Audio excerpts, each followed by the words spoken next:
दिवाली की सफाई चली। एक अमीर घर की महिला ने अपने किचन से सभी पुराने बर्तन निकाले। पुराने डिब्बे, डोंगे, कटोरियां, प्याले और थालियां वगैरह सब कुछ काफी पुराना हो चुका था। फिर सभी पुराने बर्तन उसने एक कोने में रख दिए और नए लाए हुए बर्तन लाइन से रखकर सजा दिए। बड़ा ही लाजवाब लग रहा था अब किचन। फिर वो सोचने लगी कि अब ये पुराना सामान भंगार वाले को दे दिया तो समझो हो गया काम। इतने में ही उस महिला की कामवाली आ गई। दुपट्टा खोसकर वो फर्श साफ करने ही वाली थी कि उसकी नजर कोने में पड़े हुए पुराने बर्तनों पर गई और बोली, बाप रे मैडम, आज इतने सारे बर्तन घिसने होंगे क्या? महिला बोली, अरे नहीं, ये सब तो भंगार वाले को देने हैं। कामवाली ने जब ये सुना तो उसकी आंखें एक आशा से चमक उठी और फिर बोली, मैडम, अगर आपको ऐतराज ना हो तो ये एक पतीला मैं ले लूं। साथ ही साथ में उसकी आंखों के सामने घर में पड़ा हुआ उसका खराब टूटा फूटा इकलौता पतीला नजर आ रहा था। महिला बोली, अरे एक क्यों, जितने भी उस कोने में रखे हैं तू वो सब कुछ ले जा, उतनी भीड़ कम होगी। कामवाली की आंखें फैल गई। बोली, क्या सब कुछ? उसे तो जैसे आज अली बाबा की गुफा ही मिल गई थी। फिर उसने अपना काम फटाफट खत्म किया और सभी पतीले, डिब्बे और प्याले वगैरह सब कुछ थैले में भर लिए और बड़े ही उत्साह से अपने घर की ओर निकली। आज तो जैसे उसे 4 पांव लग गए थे।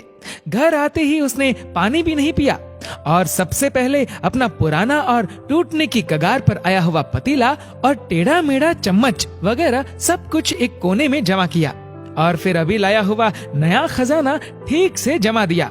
आज उसके एक कमरे वाला किचन का कोना पूरा लग्जरी से भरा दिख रहा था। तभी उसकी नजर अपने पुराने बर्तनों पर पड़ी और फिर खुद से ही बोली, अब ये टूटा फूटा सामान भंगार वाले को दे दिया तो समझो हो गया काम। तभी दरवाजे पर एक भिखारी पानी मांगता हुआ हाथ जोड़े खड़ा था।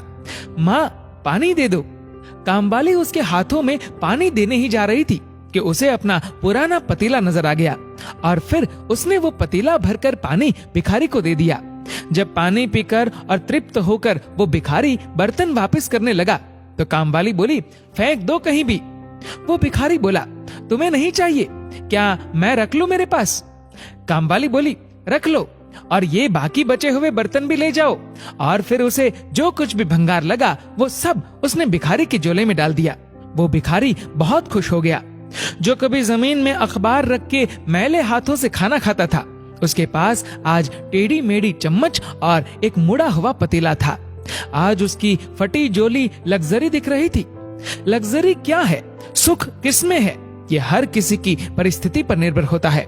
हमें हमेशा अपने से छोटे को देखकर खुश होना चाहिए कि हमारी स्थिति उन सबसे तो अच्छी है, जबकि हम लोग हमेशा अपने से बड़ों को देखकर दुखी ही होते हैं और यही हमारे दुख का सबसे बड़ा कारण होता है। अजीब है ये जिंदगानी भी, कोई तो सोच रहा है धनतेरस पर कितना सोना खरीदना है और कोई सोच रहा है सर्दियां आ गई कहाँ सोना है।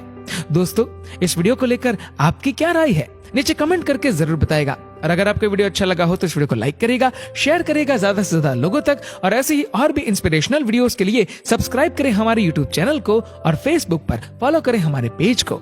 धन्यवाद।